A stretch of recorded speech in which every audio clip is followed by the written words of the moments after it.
Hey guys, I'm Chris Buck and a very warm welcome to Friday's Fretworks. And this week, I think it's time we talk about Squier.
The early 1980s weren't a good period for Fender. Thanks primarily to poor quality control, the company's reputation had been in decline for several years, and although they didn't know it at that point, they were to be in the latter stages of their CBS ownership after Leo Fender had sold the company to CBS in 1965.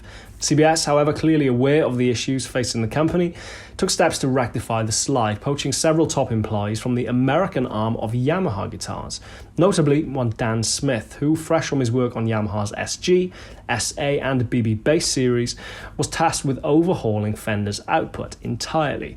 No enviable task, as even after looking to rectify the issues on home soil in California, he would have to find a way to stem the flow of the incredibly well-made Japanese import copies produced by the likes of Takai and Greco that had surged in popularity, especially in the wake of Fender's own issues. To quote Tony Bacon's superb article on the history of Squier, Fender's approach at the time was very much, if you can't beat 'em, join them, because in March of 1982, Fender put pen to paper on a deal with Japanese distributor Yamana Gaki and wholesaler Kanda Shikai, establishing a joint venture to build and sell Japanese-made Fender guitars, the first time in Fender's history that their guitars would not be produced in the US. And to quote Dan Smith, as Kanda Shikai also owned Greco, the deal basically cut the copy guys off at the knees. The new Japanese-made Fender guitars, produced at the Fujigen factory in Matsumoto, were essentially everything the Fender US weren't doing at the time. Quality-made reissues, harking back to Fender's heyday.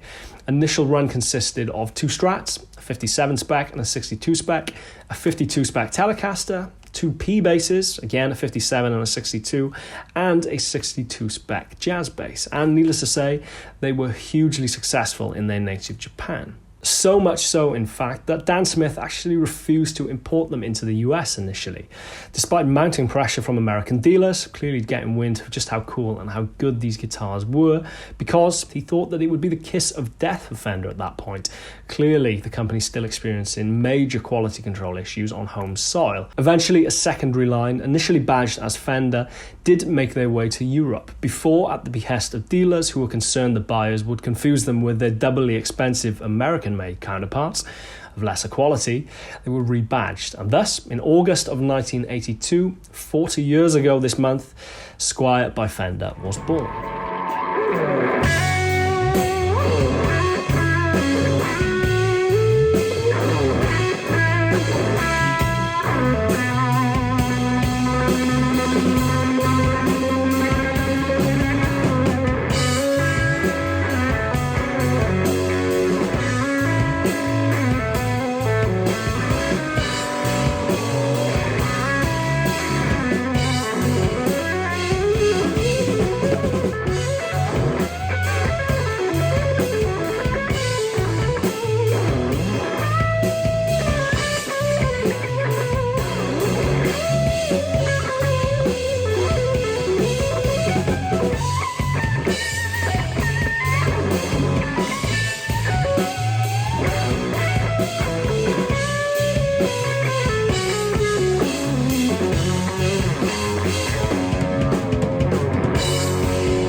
Unsurprisingly, those original JV Squiers, Japanese vintage, now fetch incredibly good money, especially as in the years that followed, they started to experience success in the US, where initially it had been wrongly assumed that no one would have any interest in guitars not produced in America. However, Squier's success was rather undermined by CBS' continued disappointment with Fender's performance as a whole, and in 1984, they agreed to sell the company for $12.5 million to an investor group led by then-President Bill Schultz.